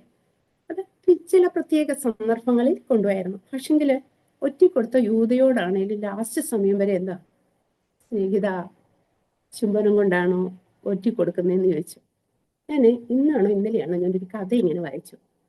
സാഹിത്യകാരനായ ടോൾസ്റ്റോയ് രാവിലെ നടക്കാൻ പോയപ്പോൾ ഒരു പിച്ചക്കാരന് പെട്ടെന്ന് പുള്ളിയോട് വന്ന് ഇങ്ങനെ പിച്ച ചോദിച്ചു. അവരുടെ ഇതാണല്ലോ. എത്ര കിട്ടിയാലും അവർക്ക് പോലെ പിന്നെ എല്ലാവരോടും അവർ ചോദിച്ചുകൊണ്ടിരിക്കും അല്ലേ, അവർക്ക് തൃപ്തിയില്ലല്ലേ. അവർ പിന്നെ ഞാൻ ചോദിച്ചു. അപ്പം ടോൾസ്റ്റോയുടെ അടുത്ത് ചോദിച്ചപ്പോഴത്തേന് ടോൾസ്റ്റോയ് പെട്ടെന്ന് പോക്കറ്റിൽ കൈയിട്ടു, പക്ഷെങ്കിൽ പൈസ എടുക്കാൻ മറന്നുപോയി. അപ്പം പുള്ളിക്കും വിഷമായി, കൈയിട്ടു പേഴ്സില്ല. അപ്പോഴത്തേന് പുള്ളി പറഞ്ഞു, സഹോദര ഞാൻ പേഴ്സ് എടുത്തില്ല. പുള്ളി എന്താ വിളിച്ചത്? സഹോദര ഞാൻ പേഴ്സ് എടുത്തില്ലെന്ന്. ഈ മനുഷ്യൻ ഭയങ്കരമായിട്ട് നിന്ന് കരയുക. അപ്പം ഒന്നും കൊടുക്കാത്തത് കൊണ്ടാണ് കരയുന്നതെന്നാണ് ടോൾസ്റ്റോയ് വിചാരിച്ചത്. അപ്പോഴും ടോൾസ്റ്റോയ് വിവരം തിരക്കി എന്തിനാണ് കരയുക എന്ന്. അപ്പം പറഞ്ഞു, ഞാൻ കരഞ്ഞത് എന്നെ സഹോദരാന്ന് വിളിച്ചതിനാ. ആരും എന്നെ അങ്ങനെ വിളിക്കാറില്ല, എന്നെ വേറെ വേറെ പേരുകളാണ് വിളിക്കുന്നതെന്ന് പറഞ്ഞ് കുറെ പേരുകളൊക്കെ പുള്ളി പറഞ്ഞു. പക്ഷെങ്കിൽ നമ്മളുടെ ഒരു കുഞ്ഞു വാക്ക് മറ്റുള്ളവർക്ക് എത്ര ആശ്വാസമാണെന്നറിയാമോ. നമ്മളെ തളർന്നിരിക്കുന്നവരെ വാക്കുകൊണ്ട് താങ്ങുവാൻ ശിഷ്യന്മാരുടെ അതരം കർത്താവ് നമുക്ക് തന്നിരിക്കും. അതിന് രാവിലെ തോറും ഉണർത്തുന്നുണ്ട്. ഇന്ന് നമ്മൾ ചിന്തിച്ച് ഇന്ന് ആർക്കെങ്കിലും ഒരു ആശ്വാസമായി തീരാൻ നമ്മളെ കൊണ്ട് സാധിച്ചോ? അപ്പം ദൈവം നമ്മളെ ഇവിടെ ആക്കിയിരിക്കുന്നു. നമ്മൾ ഓർക്കും, ഒത്തിരി സ്റ്റേജുകളിലൊന്നും എനിക്ക് കിട്ടുന്നില്ല, എനിക്ക് പാടാനുള്ള കൃപയില്ല. ഞാൻ ഒരു കാലത്ത് ഇങ്ങനെയൊക്കെ ഓർത്തിട്ടുണ്ട്, പാടാനുള്ള കൃപയില്ല, പ്രസംഗിക്കാനുള്ള കൃപയില്ല, പിന്നെ പരസ്യയോഗങ്ങൾക്കൊക്കെ എല്ലാവരും പോകുന്നു, നമ്മൾ കുട്ടികളെ നോക്കി വീട്ടിൽ തന്നെ ഇരിക്കുക, നമുക്കൊരു കൃപയില്ല. പക്ഷെ നമുക്കുണ്ട് പ്രിയമുള്ളവരെ, എന്ന് വെച്ചാൽ നമുക്ക് തളർന്നിരിക്കുന്നവരെ വാക്കുകൊണ്ട് നമ്മൾ ഫോൺ വിളിക്കുന്നുണ്ടല്ലേ. അപ്പൊ നമുക്ക് എത്രയോ പേരെ ആശ്വസിപ്പിക്കാനായിട്ട് പറ്റും. നമ്മുടെ വീട്ടിൽ എത്രയോ പേര് വരുന്നുണ്ട് അല്ല, നമ്മൾ ചെടി നനച്ചുകൊണ്ടിരിക്കുമ്പോൾ റോഡിൽ കൂടെ എത്രയോ പേര് വന്നു. നമ്മൾ ബസ്സിൽ യാത്ര ചെയ്യുമ്പോൾ, എൻ്റെ ജീവിതത്തിൽ ഒത്തിരി സന്ദർഭങ്ങൾ അങ്ങനെ ജീവിതത്തിൽ ഉണ്ടായിട്ടുണ്ട് കേട്ടോ. ബസ് യാത്ര എനിക്ക് ഭയങ്കര ഇഷ്ടമാണ്. അതുകൊണ്ട് പക്ഷേ പലർക്കും ഇഷ്ടമില്ലാത്ത കാര്യമാണ് ബസ് യാത്ര, പക്ഷെ എനിക്ക് ഇഷ്ടമാണ്. പക്ഷെ എൻ്റെ കുട്ടികൾ ഒട്ടും ബസ്സിൽ പോകണ്ട. പക്ഷെ എനിക്ക് ഭയങ്കര ഇഷ്ടമാണ് ബസ്സിൽ പോകാൻ. എന്തിനാണെന്നറിയാമോ? നമ്മുടെ അടുത്തിരിക്കുന്നവരോട്. ഒത്തിരി പേര് ഇപ്പോഴും ഉണ്ട് എനിക്ക് ഒത്തിരി സ്നേഹിതർ. എന്ന് വെച്ചാൽ നമ്മൾ അവരുടെ അടുത്തിരുന്ന് അല്പം ഒന്ന് സംസാരിച്ചെടുത്തൊക്കെ കഴിയുമ്പോഴത്തേന് അവർക്ക് നമ്മളോട് ഭയങ്കര നമുക്ക് യേശു കർത്താവിനെ കുറിച്ചും പറയും, നമ്മൾ പിന്നെ വാക്കുകൊണ്ട് അവരെ താങ്ങുന്ന ഒരു അനുഭവം വെച്ചാൽ. അപ്പം ആ സഹോദര എന്നുള്ള വിളിയിൽ ആ ഭിക്ഷക്കാരൻ എന്തായി? മനസ്സ് നിറഞ്ഞല്ലേ. കയ്യിലൊന്നും കിട്ടിയില്ല, പക്ഷെ അനേകരുടെ മനസ്സിനെ ബലപ്പെടുത്തുവാൻ, അനേകരെ ശക്തീകരിക്കുവാൻ, അനേകരെ വാക്കുകൊണ്ട് താങ്ങുവാൻ, തളർന്നിരിക്കുന്ന അനേകർക്ക് ബലമായി തീരുവാൻ, അനേകർക്ക് മാതാവാകുവാൻ, അനേകർക്ക് സഹോദരിയാകുവാൻ കർത്താവ് നമ്മളെ ഓരോ സ്ഥലങ്ങളിലാക്കി വെച്ചിരിക്കുക അല്ലേ. നമ്മൾ ദേശത്തിന്റെ കാവൽക്കാരാണ്. ദേശത്തിന് വേണ്ടി കാവൽ കാക്കുവാൻ നമ്മളെ ആക്കി വെച്ചിരിക്കുന്ന ഇടങ്ങളില് അത് അനേകർക്ക് അനുഗ്രഹമാകുവാൻ. അതുപോലെ വയസ്സായവര്, ഞാൻ എപ്പോഴും പലരോടും പറയാറുണ്ട്, നമ്മൾ ഒത്തിരി കൊണ്ടുപോയി എന്തെങ്കിലും കൊടുക്കുന്നതിലൊന്നും അല്ലേ, അവരുടെ അടുത്തിൽ നിന്ന് തൂത്ത് കൊടുത്താൽ, അവരെ ഒന്ന് ചേർത്ത് പിടിച്ചാൽ, നമ്മൾ പ്രാർത്ഥിക്കാനാണെങ്കിലും ഇരിക്കുമ്പോൾ അവരെ ഒന്ന് കെട്ടിപ്പിടിച്ച് അവരെങ്ങനെ ഒന്ന് വെച്ച് ഒന്ന് പ്രാർത്ഥിക്കുകയാണെങ്കിൽ എനിക്ക് എന്തൊരു ഇതാണെന്നറിയോ, ഭയങ്കര സന്തോഷവും അവർക്ക്. അവരെ കേൾക്കാനോ അവരെ കാണാനോ അല്ലെങ്കിൽ അവരെ ഒന്ന് തലാടാനോ അവരുടെ അടുത്തിരിക്കാനോ. സത്യം പറഞ്ഞാല് അവരുടെ റൂമിൽ കയറുമ്പോഴേ ഒരു സ്മെല്ലുണ്ടല്ലേ. എല്ലായിടത്തും ഇല്ലേലും ഉണ്ട്. ഇപ്പം ഞങ്ങളുടെ വീട്ടിൽ എന്ന് പറഞ്ഞാൽ ചെറിയ റൂമിൽ 2 അമ്മച്ചിമാര് കിടക്കും. അന്നേരം വെളിയിൽ നിന്ന് ഞങ്ങൾക്ക് അറിയത്തില്ല, വെളിയിൽ നിന്ന് വരുന്നവർക്ക് എന്നാണെങ്കിലും ഞാനാണെങ്കിൽ എല്ലാ ദിവസവും എന്തെങ്കിലുമൊക്കെ പെർഫ്യൂമും ഒക്കെ അടിക്കുമെന്ന് പറഞ്ഞാലും ഒരു സ്മെല്ലുണ്ടാവും. അപ്പം അവരെ ചേർത്ത് വെക്കാനോ അവരെ തിരുമാനോ തുടയ്ക്കാനോ ഒക്കെ അല്ല തൂക്കാനോ ഒക്കെ ആർക്കും ഇഷ്ടമില്ല. ഇന്നിപ്പം പ്രായമുള്ളവര് എല്ലാവർക്കും ഒരു ബാധ്യത അല്ലേ എന്നുവെച്ചാ സുവിശേഷ വേലയിൽ ഇരിക്കുന്നവർ പോലും മാതാപിതാക്കൾ ഒരു ബാധ്യതയാണെന്ന് പറയുന്നത് പലപ്പോഴും കേട്ടിട്ടുണ്ട്. വാഗ്ദത്തം പറഞ്ഞ ഒറ്റ കൽപ്പനയുള്ളൂ സഹോദരങ്ങളെ. നിങ്ങൾക്കൊക്കെ മാതാപിതാക്കൾ ഉണ്ടെന്ന് ഞാൻ വിചാരിക്കുന്നു, ഇല്ലാത്തവരും ഉണ്ട്. നിനക്ക് നന്മയുണ്ടാകുവാനും നീ ഭൂമിയിൽ ദീർഘായുസോടെ ഇരിപ്പാനും നിന്റെ അപ്പനെയും അമ്മയും ബഹുമാനിക്കാണ് വാഗ്ദത്തം പറഞ്ഞ ആദ്യ കൽപ്പന. വാഗ്ദത്തമുണ്ട്, ആദ്യ കൽപ്പനയും.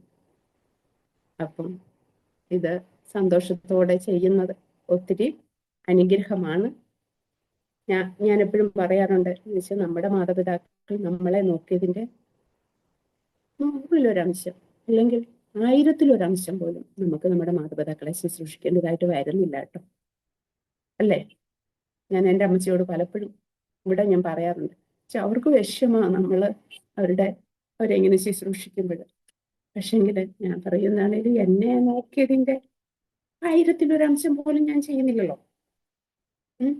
പിന്നെ ഏതൊരു കാര്യം ചെയ്യുമ്പോഴും സഹോദരങ്ങളെ ഒരു കാര്യം കൂടി ഞാൻ പറയുക, നമ്മൾ കർത്താവിനെന്ന പോലെ മനസ്സോടെ ചെയ്താൽ നമ്മൾ ചെയ്യുന്ന കാര്യം ആർക്ക് ചെയ്യുക? യേശുപ്പയ്ക്ക് എന്തെങ്കിലും ചെയ്യാനായിട്ട് നമുക്ക് മടിയുണ്ട്. ഞാനത് കഴിഞ്ഞ ദിവസം ഇങ്ങനെ പറഞ്ഞു. പണ്ടൊക്കെ വീട്ടില് അതിഥികൾ വരുമ്പോൾ നമുക്ക് ഒത്തിരി സന്തോഷമായിരുന്നു. ഇന്നും സന്തോഷമുള്ളവരുണ്ടോ? ഇന്ന് അതിഥികൾ വന്ന് പെട്ടെന്ന് ഓർഡർ ചെയ്ത് വരുത്തും അല്ലേ? കഴിവതും അങ്ങനെ. പക്ഷെ നമ്മുടെ കൈകൊണ്ട് ഉണ്ടാക്കി കൊടുക്കുന്ന ആ സന്തോഷം കിട്ടുമോ? ദൈവത്തിന് സ്തോത്രം. എബ്രായലേഖനം 13-ാം അധ്യായം 1-ാം വാക്യത്തിൽ ഇങ്ങനെ പറയുന്നു, സഹോദര പ്രീതി നിലനിൽക്കട്ടെ, അതിഥി സൽക്കാരം മറക്കരുത്, അതിനാൽ ചിലർ അറിയാതെ ദൈവദൂതന്മാരെ സൽക്കരിച്ചിട്ടുണ്ടല്ലോ. നമ്മുടെ വീട്ടിൽ എത്രയോ ദൈവദൂതന്മാർ വന്നു പോയിട്ടുണ്ടാകും അല്ലെ? വിശന്നാണോ പോയേ? ദാഹിച്ചാണോ പോയേ? നമുക്കുള്ളത് നമ്മൾ വിളമ്പാൻ തയ്യാറാകണം സഹോദരിമാരെ. ഒരിക്കലും കുറഞ്ഞു പോകത്തില്ല, അത് കൂടി വരത്തേ ഉള്ളൂ. എന്നുവെച്ചാൽ ഉള്ളത് നമ്മൾ കൊടുക്കാനായിട്ട് മനസ്സ് വെച്ചാൽ.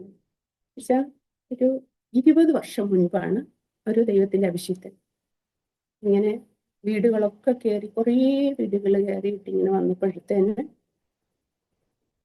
14 വീടം കണ്ട് കയറി എന്ന് പറഞ്ഞു. എനിക്കറിയില്ല എന്നും പറഞ്ഞ് ആരും ഭക്ഷണം കൊടുത്തില്ല.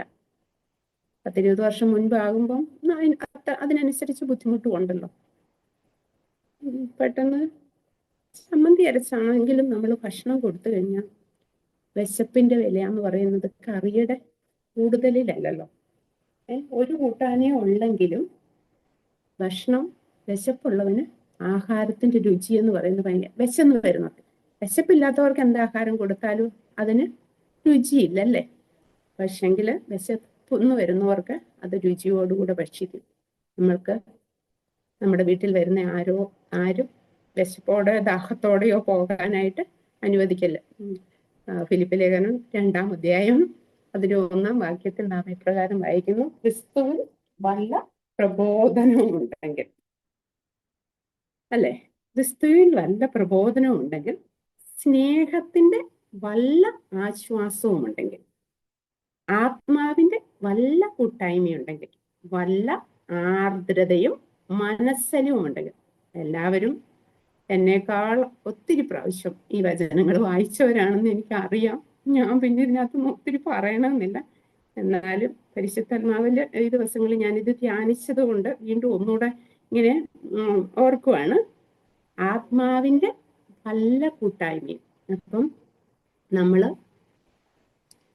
നമ്മൾ കർത്താവിനെ രക്ഷകനും കർത്താവുമായി സ്വീകരിച്ചു കഴിഞ്ഞപ്പോൾ ദൈവത്തിന്റെ ആത്മാവിന് വസിക്കുവാനുള്ള മന്ദിരമാണ് നമ്മുടെ ശരീരം അല്ലെ? അപ്പം നമ്മൾ കൂട്ടുവരുന്ന കൂട്ടായ്മകളൊക്കെ എന്താ? ആത്മാവിന്റെ കൂട്ടായ്മകൾ അല്ലേ? ഇപ്പം നമ്മൾ കൂടിയിരിക്കുന്നതും പരിശുദ്ധാത്മാവിൻ്റെ ഉള്ള ഒരു കൂട്ടായ്മയാണ്. അപ്പം ആത്മാവിന്റെ വല്ല കൂട്ടായ്മയും ഉണ്ടെങ്കിൽ നിങ്ങൾ ഏക മനസ്സുള്ളവരായി ഏക സ്നേഹം പൂണ്ട് ഐക്യമത്യപ്പെട്ട്. അപ്പം തിരുവചനം പറയുന്നു, രണ്ടുപേരുടെ ഐക്യമത്യപ്പെട്ട്. ഇന്ന് നമ്മൾ പ്രാർത്ഥിച്ചിട്ടും പല കാര്യങ്ങൾക്കും മറുപടിയില്ല. പക്ഷെങ്കിൽ പലയിടത്തും ഐക്യപ്പെടാൻ പറ്റുന്നില്ല. ഭാര്യയും ഭർത്താവും ആയിട്ട് പോലും ഐക്യതയോടെ കരത്തോട് കരം കോർത്ത് പിടിച്ചിരുന്ന് പ്രാർത്ഥിക്കാനായിട്ട് പറ്റുന്നില്ല. അല്ലെങ്കിൽ ഭവനത്തിലുള്ള കുഞ്ഞുങ്ങളും മാതാപിതാക്കളും തമ്മിൽ ഐക്യതയോടെ പ്രാർത്ഥിക്കാൻ പറ്റാത്തൊരു ദൈവസഭയിലോട്ട് നോക്കിയാൽ പിന്നെ അറിയുകയും വേണ്ടല്ലേ? അങ്ങനത്തെ ഒരു സാഹചര്യത്തിലേക്ക് പോയിക്കൊണ്ടിരിക്കുക. എന്നാൽ തിരുവചനം പറയുന്നു, നിങ്ങൾ ഏക മനസ്സുള്ളവരായി ഏക സ്നേഹം കൊണ്ട് ഐക്യമത്യപ്പെട്ട് ഏക ഭാവമുള്ളവരായി. അപ്പം ക്രിസ്തുവേശുവിലുള്ള ഭാവം എല്ലാവരിലും ഒന്ന് വന്നു കഴിഞ്ഞാൽ എന്തൊരു ആനന്ദമാ അല്ലേ? എന്തൊരു സന്തോഷമാ അല്ലേ? പിന്നെ അവിടെ എന്തുവാ? ഉണർവുണ്ടാകും. അങ്ങനെ ഒരു അനുഭവത്തിലേക്ക് വന്ന് നമ്മളെന്നും പ്രാർത്ഥിക്കുക, കർത്താവേ ഉണർവഹിക്കണമേ, ഉണർവഹിക്കണമേ, ഉണർവഹിക്കണമേ. അപ്പോഴ് ആ ആ ഒരു അനുഭവത്തിലേക്ക് എന്ന് വെച്ചാൽ നമ്മളെ തന്നെ കാണാനായിട്ട് ഇങ്ങനെ ചൂണ്ടാതെ ഇങ്ങനെ വിരൽ ചൂണ്ടുന്നതും വഷളത്തെ പ്രവർത്തിക്കുന്നതും നിങ്ങളുടെ നടുവിൽ നിന്നും നീക്കളയും. എപ്പോഴും നമുക്ക് മറ്റുള്ളവരെ ചൂണ്ടാനാണ് ഏറ്റവും നമ്മൾ ഇഷ്ടപ്പെടുന്നത്, അല്ലേ? പക്ഷെ നമ്മളിലെ നമുക്ക് കാണാൻ പറ്റില്ല. നമ്മളെ സ്വയമായിട്ടൊന്ന് കാണാനായിട്ട് പറ്റിയ വെച്ചാൽ നമ്മളിൽ എത്രമാത്രം ഇതുണ്ട്. പക്ഷെ ഇതെല്ലാം ഉണ്ടായിട്ടും കർത്താവ് നമ്മളെ സ്നേഹിച്ചല്ലേ. നമ്മുടെ കുറവുകൾ ഓർത്ത് വരുന്നെങ്കിൽ, നമ്മുടെ ലംഘനങ്ങളെ കർത്താവ് ഒന്ന് ഓർമ്മ വെച്ചിരുന്നെങ്കിൽ നമുക്ക് യേശു കർത്താവിന്റെ മക്കളായി തീരാൻ പറ്റുമായിരുന്നോ? ഇല്ലല്ലേ. നമ്മളെ എങ്ങനെയാക്കി? പ്രിയ മക്കളാക്കി, അല്ലേ? മാത്രമല്ല നമ്മളെ അവകാശികളുമാക്കി. അപ്പം ആ അപ്പന്റെ സ്വഭാവം നമുക്കും ഒന്നുണ്ടാകട്ടെ. അപ്പം ആ ക്രിസ്തുവേശുവിലുള്ള ഭാവം ഇങ്ങനെ വല്ല ആർദ്രതയും മനസ്സലിവും ഉണ്ടെങ്കിൽ നിങ്ങൾ ഏക മനസ്സുള്ളവരായി, ഏക സ്നേഹം കൊണ്ട് ഐക്യമത്യപ്പെട്ട് ഏകഭാവമുള്ളവരായി, ഇങ്ങനെ ഏക ഭാവമുള്ളവരായി ഇങ്ങനെ എൻ്റെ സന്തോഷം പൂർണ്ണമാക്കുകയും. അപ്പോസ്തലനായ പൗലോസ് ഫിലിപ്പിയിലുള്ള വിശ്വാസികളോട് പറയുക, എൻ്റെ സന്തോഷം പൂർണ്ണമാകണമെങ്കിൽ നിങ്ങൾ എങ്ങനെ ആകണം? ഏകഭാവമുള്ളവരാകണം, ഏക മനസ്സുള്ളവരാകണം, ഏക സ്നേഹമുള്ളവരാകണം, പിന്നെ ആത്മാവിൻ്റെ കൂട്ടായ്മയുള്ളവരാകണം, ആർദ്രതയും മനസ്സലിവുമുള്ളവർ. അപ്പം ആർദ്രതയും മനസ്സലിവും വന്നു കഴിഞ്ഞാൽ പിന്നെ അവിടെ വലിയ പ്രശ്നങ്ങളോ ഭിന്നതയോ ഉണ്ടാവത്തില്ല, അല്ലേ? നമുക്കൊരു ആർദ്രതയും മനസ്സലിവും ഉണ്ടെങ്കിൽ നമുക്ക് പിന്നെ അവിടെ എന്ത് പ്രശ്നം ഉണ്ടായാലും അത് ക്ഷമിക്കാം, വഹിക്കാം, പോട്ടെ, സാരമില്ല എന്ന് പറഞ്ഞ് നമ്മൾ അതിനെ സില്ലിയായിട്ട് അങ്ങ് വിടും. പക്ഷെങ്കിൽ സ്നേഹം കുറയുമ്പോഴോ എല്ലാം പ്രശ്നമായിട്ട് കാണും, അല്ലേ? സ്നേഹം കുറഞ്ഞാൽ എന്ത് മിണ്ടിയാലും എന്ത് പറഞ്ഞാലും അതെല്ലാം പ്രശ്നമായിട്ട് ഇങ്ങനെ തീരും. അത് കഴിഞ്ഞ് മൂന്നാമത്തെ വാക്യം പറയുക, ശാഠ്യത്താലോ ദുരഭിമാനത്താലോ ഒന്നും ചെയ്യാതെ താഴ്മയോടെ ഓരോരുത്തൻ മറ്റുള്ളവനെ തന്നെക്കാൾ ശ്രേഷ്ഠനെന്ന് എണ്ണിക്കൊള്ളുകയും. അപ്പം ഓരോരുത്തൻ മറ്റുള്ളവരെ ശ്രേഷ്ഠരായിട്ട് നമുക്ക് ഇന്നു മുതൽ അങ്ങനെ ഒന്ന് തീരുമാനിക്കാം. എന്നേക്കാൾ ശ്രേഷ്ഠരാ. ഞാൻ എപ്പോഴും അങ്ങനെ പറയും. ഇപ്പോഴും എൻ്റെ കുട്ടികൾ എന്നോട് പറഞ്ഞു, അമ്മ അങ്ങനെ അമ്മ പറയാൻ പാടില്ല. എന്നാണെന്ന് ചോദിച്ചാലേ, എല്ലാവർക്കും ദൈവം ഓരോരോ താലന്ത്, എല്ലാവരെയും യുണീക്കായിട്ടാണ് ദൈവം സൃഷ്ടിച്ചേക്കുന്നത്. ഓരോരുത്തർക്കും ഓരോ കഴിവുകളും ഓരോ താലന്തുകളാണ് ദൈവം കൊടുത്തിരിക്കുന്നത്. അപ്പം ദൈവജനം തന്നെ പറയുന്ന വിവിധമായുള്ള ദൈവകൃപയുടെ നല്ല ഗൃഹവിചാരകന്മാരായി അതിനെ കൊണ്ട് എങ്ങനെയാ അന്യോന്യം ശുശ്രൂഷ ചെയ്യുന്നു. അപ്പം നല്ല ഗൃഹവിചാരകരായിട്ട് അന്യോന്യം ശുശ്രൂഷ ചെയ്യുവാനായിട്ടാണ് കർത്താവ് നമ്മളെ ആക്കിയിരിക്കുന്നത്. അപ്പൊ അവിടെ ശാഠ്യം വേണ്ട, ദുരഭിമാനം. ഇന്ന് നമ്മൾ കേരളത്തിന് വെളിയിലുമൊക്കെ പല ദുരഭിമാനത്തിന്റെ പല കഥകളും നമ്മളിങ്ങനെ കേൾക്കുന്നുണ്ടല്ലേ. ഇപ്പോഴും നോക്കി വലിയൊരു ബിസിനസ്സുകാരൻ എന്ത് സംഭവിച്ചു എന്ന് നമുക്കറിയത്തില്ല. ലോകപ്രകാരം ഒന്നിനും കുറവില്ല, അല്ലേ? പക്ഷെങ്കിൽ സർവ്വലോകത്തെക്കാൾ വിലയുള്ള ആത്മാവിനെ നഷ്ടപ്പെടുത്തി കളഞ്ഞു. നേരത്തെ തന്നെ കർത്താവ് പറഞ്ഞു, ഒരു മനുഷ്യൻ സർവ്വലോകവും നേടിയാലും തൻ്റെ ആത്മാവിനെ നഷ്ടപ്പെടുത്തിയാൽ അവൻ എന്ത് പ്രയോജനമാണ്. പക്ഷെങ്കിൽ നമുക്ക് പ്രിയമുള്ളവരെ കർത്താവിനെ അറിയുവാനുള്ള ഭാഗ്യം തന്നല്ലോ. എൻ്റെ കുട്ടികൾ എപ്പോഴും പറയുന്ന പോലെ ഒരു കാര്യം അവരെപ്പോഴും പറയും, അമ്മ ഈ ഭൂമിയിൽ നമുക്കൊന്നുമില്ലെങ്കിലും സമാധാനവും സന്തോഷം വില കൊടുത്ത് വാങ്ങിക്കാൻ പറ്റുമോ? എത്ര ആയിരങ്ങൾ കൊടുത്താലും ലക്ഷങ്ങൾ കൊടുത്താലും നമുക്ക് എവിടെയെങ്കിലും പോയി സന്തോഷം സമാധാനവും വില കൊടുത്ത് വാങ്ങാൻ പറ്റുമോ? ഇല്ലല്ലോ. ക്രിസ്തുവിലുള്ള സമാധാനവും സന്തോഷവും അനുഭവിപ്പാൻ സ്വർഗത്തിൽ ദൈവം നമ്മളെ തിരഞ്ഞെടുത്തല്ലോ. അതുകൊണ്ട് ശാഠ്യത്താലോ ദുരഭിമാനത്താലോ ഒന്നും ചെയ്യാതെ താഴ്മയോടെ മറ്റുള്ളവരെ നമ്മളെക്കാൾ ശ്രേഷ്ഠരായി കാണുവാൻ. അങ്ങനെ കണ്ടു കഴിഞ്ഞാൽ പിന്നുണ്ടല്ലോ അവിടെ പ്രശ്നമില്ല. മറ്റുള്ളവരെ ശ്രേഷ്ഠരായി കണ്ട ഞാനേതുമില്ല, ഞാനൊന്നുമില്ല എന്ന് വെച്ചിട്ട് മറ്റുള്ളവര് നമ്മളെക്കാൾ ശ്രേഷ്ഠരായിട്ട് കാണുവാനുള്ള ഒരു ദൈവകൃപ കർത്താവിൽ നമുക്ക് പ്രാപിക്കാം. അതുപോലെ തന്നെ ഓരോരുത്തർ സ്വന്തം ഗുണമല്ല മറ്റുള്ളവരുടെ ഗുണം കൂടെ നോക്കണം. എനിക്കൊരു വാക്യം വായിച്ചെന്ന് സഹായിച്ച നന്നായിരുന്നു. ഒന്ന് കൊരിന്ത്യർ ലേഖനം 10-ാം അധ്യായം അതിന്റെ 24-ഉം 33-ഉം വാക്യം കൂടെ. ഓരോരുത്തൻ സ്വന്തം ഗുണമല്ല മറ്റുള്ളവന്റെ ഗുണം കൂടെ നോക്കണം. അപ്പം എല്ലാവരും സ്വന്തം ഗുണമാണ് ഓരോരുത്തരും സകലത്തിനും എനിക്ക് കർത്തവ്യമുണ്ടെങ്കിലും സകലവും പ്രയോജനമുള്ളതല്ല. സകലത്തിനും എനിക്ക് കർത്തവ്യമുണ്ട് എങ്കിലും സകലവും ആത്മീയ ഉറവിടം വരുത്തുന്നില്ല. ഓരോരുത്തൻ സ്വന്തം ഗുണമല്ല മറ്റുള്ളവന്റെ ഗുണം അന്വേഷിക്കട്ടെ. 33. ഞാനും എന്റെ ഗുണമല്ല പലർ രക്ഷിക്കപ്പെടേണ്ടതിന് അവരുടെ ഗുണം തന്നെ അന്വേഷിച്ചുകൊണ്ട് എല്ലാവരെയും എല്ലാം കൊണ്ടും പ്രസാദിപ്പിക്കുന്നുവല്ലോ. Praise the lord, praise the lord. അപ്പം സ്വന്തം ഗുണം നോക്കാതെ മറ്റുള്ളവരുടെ ഗുണം നോക്കിയാൽ എന്തുണ്ട്? അനേകർ രക്ഷിക്കപ്പെടാനിടയാകും അല്ലേ? അപ്പോസ്തലനായ പൗലോസ് പറയുക, അനേകർ രക്ഷിക്കപ്പെടേണ്ടതിന് എന്താ, ഞാൻ എൻ്റെ ഗുണമൊന്നും നോക്കാതെ അവരുടെ ഗുണം നോക്കി, അവരുടെ മാനസാന്തരത്തിന് വേണ്ടി, അവരുടെ രക്ഷയ്ക്ക് വേണ്ടി, അവരുടെ സൗഖ്യത്തിന് വേണ്ടി, അവരുടെ നിത്യതയ്ക്ക് വേണ്ടി അതെ തന്നാലാവോളം പ്രവർത്തിക്കാനിടയായി. ലാസ്റ്റ് പറഞ്ഞു, നല്ല ഓർപ്പൊരുതി ഓട്ടം തികച്ചു, വിശ്വാസം കാത്തു, ഈ നീതിയുടെ കിരീടം എനിക്കായി വെച്ചിരിക്കുന്നു. നമ്മളെയും ഇവിടെ ദൈവം ആക്കിയിരിക്കുന്ന സ്ഥാനങ്ങളിൽ വിശ്വസ്തരായി നിന്ന് ദൈവരാജ്യത്തിന്റെ മഹിമയ്ക്ക് വേണ്ടിയിട്ട് പ്രയോജനപ്പെടുവാൻ കർത്താവ് നമ്മളെ സഹായിക്കട്ടെ. നമ്മുടെ സ്വന്തം ഗുണം നോക്കി. ഇന്ന് രാവിലെയും കൂടെ ഒരാൾ എന്നെ വിളിച്ചിട്ട് പറഞ്ഞു, പലരും എന്നെ വിളിച്ച് എൻ്റെ കുഞ്ഞിനൊരു വേക്കൻസി പറയും. പക്ഷെങ്കിൽ ഞാൻ എൻ്റെ കുഞ്ഞിനെ എല്ലാം ഒരു ജോലിക്ക് വേണ്ടി കയറ്റി വിടാൻ നോക്കത്തുള്ളൂ. അത് കഴിഞ്ഞല്ലേ വേറൊരുത്തൻ്റെ. എപ്പോഴും അങ്ങനെയല്ലേ അവരവരുടെ മക്കൾ, അത് കഴിഞ്ഞിട്ടാണ് വേറെ. പക്ഷെങ്കിൽ ഇവിടെ അപ്പോസ്തലൻ പറയുവാണ്, ഓരോരുത്തൻ സ്വന്തം ഗുണമല്ല മറ്റുള്ളവന്റെ ഗുണം കൂടി നോക്കണം. അപ്പം നമ്മളിവിടെ ആക്കിയിരിക്കുന്നത് എന്തിനു വേണ്ടിയിട്ടാ? അന്യോന്യം കൈത്താങ്ങുവാൻ, അന്യോന്യം ആശ്വസിപ്പിക്കുവാൻ, അന്യോന്യം ധൈര്യപ്പെടുത്തുവാൻ. എന്നുവെച്ചാൽ ശരിക്കും ഉണ്ടല്ലോ, ഒരു പ്രതിസന്ധിയിലായിരിക്കും തക്ക സമയത്ത് പറയുന്ന വാക്ക് വെള്ളിത്താലത്തിൽ പൊന്നാരങ്ങ പോലെ. ചില സന്ദർഭങ്ങളിൽ ചില വാക്കുകൾ ശരിക്കും പൊന്നാരങ്ങ പോലെ നമ്മളുടെ ഹൃദയത്തിന് ഭയങ്കരമായിട്ട് കുളിർമ തരുമല്ലേ? നമ്മളെല്ലാവരും അനുഭവിച്ചിട്ടുണ്ടല്ലേ? എന്നുവെച്ചാൽ ചില പ്രതിസന്ധി ഘട്ടങ്ങളിൽ നമ്മളെ വിളിച്ച് ഫോണിൽ കൂടി ആയിരിക്കാം ഒരാശ്വാസ വാക്ക് പറയുമ്പോൾ അത് ശരിക്കും അത് തക്ക സമയത്ത് പറയുന്ന വാക്ക്. അപ്പം നമ്മളെയൊക്കെ അങ്ങനെ കർത്താവിടെ ആക്കിയിരിക്കുക എന്നുവെച്ചാൽ വിവിധമായുള്ള ദൈവകൃപയുടെ നല്ല ഗൃഹവിചാരകന്മാരായി അന്യോന്യ ശുശ്രൂഷ ചെയ്യുവാനായിട്ട് ദൈവം നമ്മളെ ഇവിടെ ആക്കിയിരിക്കുമ്പോൾ നമുക്ക് കർത്താവിൻ്റെ രാജ്യത്തിന്റെ മഹിമയ്ക്ക് വേണ്ടി നമ്മൾ അലാവോളം പ്രയോജനപ്പെടാം. എന്നു വെച്ചാൽ പ്രയോജനപ്പെടുന്നവർക്ക് എപ്പോഴും പ്രശ്നങ്ങളുണ്ടല്ലേ. എനിക്ക് ഒത്തിരി ഇഷ്ടപ്പെട്ട ഒരു വ്യക്തിയാണ്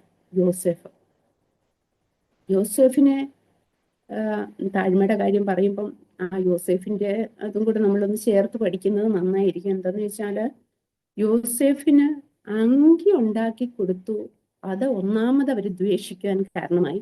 രണ്ടാമത് സ്വപ്നം. ഒരു ദർശനമുള്ളവന്റെ ജീവിതത്തിൽ എപ്പോഴും പ്രതികൂലങ്ങളുണ്ട്. അപ്പം നമ്മുടെ ജീവിതത്തിൽ ഒരു ദർശനം ഉണ്ടോ? കർത്താവ് നമുക്കൊരു ദർശനം തന്നിട്ടുണ്ടോ? അതിന്റെ സമാപ്തിയിലേക്ക് എത്തപ്പെടുന്നത് വരെ ഏതെല്ലാം പ്രോസസ്സല്ലേ.